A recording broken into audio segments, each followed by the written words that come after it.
Welcome to Project HeadCanon. This is the first of a series of videos in which I'll dive deep into a single piece of Star Wars media, assess how well it fits in with the rest of the franchise, and ultimately determine its canonicity within the project. And what better way to start this series than with the infamous and majestic train wreck that is the Star Wars Holiday Special. The Holiday Special takes place about a year after the events of A New Hope. The plot meanders through random cutaways and the occasional musical number, but the overarching story is pretty simple. Han is bringing Chewie back to Kashyyyk to celebrate Life Day with his family, while the Empire blockades and searches the planet for rebels. Which sounds like a pretty reasonable and wholesome story, right? Well, the cutaway scenes kind of dominate the experience. They include a cooking show, a cartoon featuring Boba Fett, a scene and song at the Cantina in Mos Eisley, some short comedy sketches, a music video, and softcore pornography. I wish I was kidding about that last part, but I'm not. Before making this video, I had forgotten that part even existed, and now I have to live with that memory for the rest of my life, so you're very welcome. Alright, I'm not going to sugarcoat it. The Star Wars Holiday Special is bad. Indescribably bad. Inconceivably bad. If you've heard of the phrase, so bad it's good, well, this thing wraps all the way around the scale until it's just back to being bad. It is bad plus 2 pi n. It's the only piece of Star Wars media that George Lucas has expressed regret for creating. Whenever an innocent Star Wars fan sees the Holiday Special for the first time, an angel somewhere dies of sadness. It has no redeeming qualities, with the possible exception of B. Arthur. To be fair, this thing isn't trying to be a feature film so much as a feature-length variety show that happens to be set in the Star Wars universe. But I'd argue that it even fails at that. The acting is wooden, the songs are forgettable, and the jokes just don't land. Whatever spark of brilliance, whatever nugget of mythological resonance, whatever congruence of improbability that had launched Star Wars into cultural dominance a year before, was clearly not at work in the production of the Holiday Special. To put it in its historical context, the only reason for its existence was to keep the Star Wars brand fresh in the minds of the American public until The Empire Strikes Back came out, which hindsight proves to have been completely unnecessary anyway. To me, it simultaneously represents Star Wars at its highest and lowest points.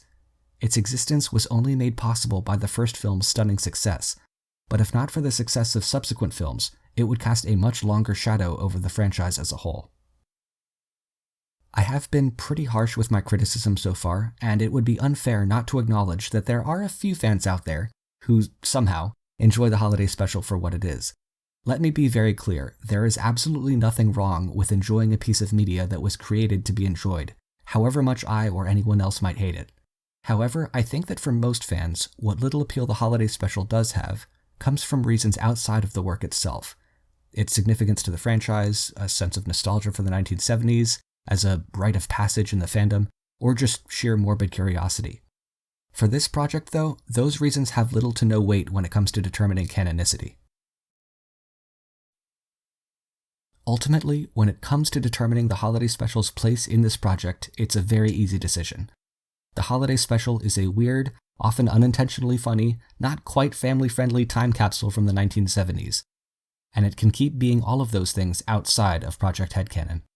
I hereby declare the Star Wars Holiday Special to be entirely non-canon within the scope of this project, and it is with both pride and relief that I shall now begin the process of cutting it. When cutting the film's content from the wiki, there were hardly any loose ends to resolve, but there were a couple of other issues. First of all, that 2D animated segment with Boba Fett, called The Story of the Faithful Wookiee, actually has its own separate page on Wikipedia, which kind of doubled the work I had to do.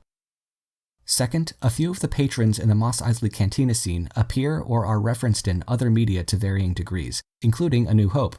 Generally, if one had any other entries in the appearances section, I tried to keep it, and if not, I didn't. Some characters who also appeared in A New Hope only had images from the Holiday Special on their pages. I replaced those images with ones from the canon versions of their pages on Wikipedia. Interestingly, a lot of the minor stuff that appears in the Holiday Special was later added to the MMORPG Star Wars Galaxies. In general, I tried to err on the side of keeping it in. We can come back to it when we discuss Star Wars Galaxies later on in this series. Oh, here's a fun fact. The Dark Jedi Saris, who serves as one of the antagonists of the video game Jedi Knight Dark Forces 2, appears in the Holiday Special. There she is, right there. It doesn't make the movie any better, but I do enjoy seeing completely separate characters and plot points being tied together like this, even if it's via a retcon. And with that, I think that does it. We're done erasing the holiday special from existence, at least in this project. You can find all of the sources I used for this video in the description. Before anyone asks, yes, I did rewatch the holiday special all the way through for this video, and thankfully I'll never have to watch it again.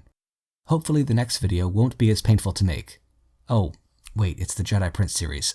Shoot. Okay, well, until that's done, may the Force be with you.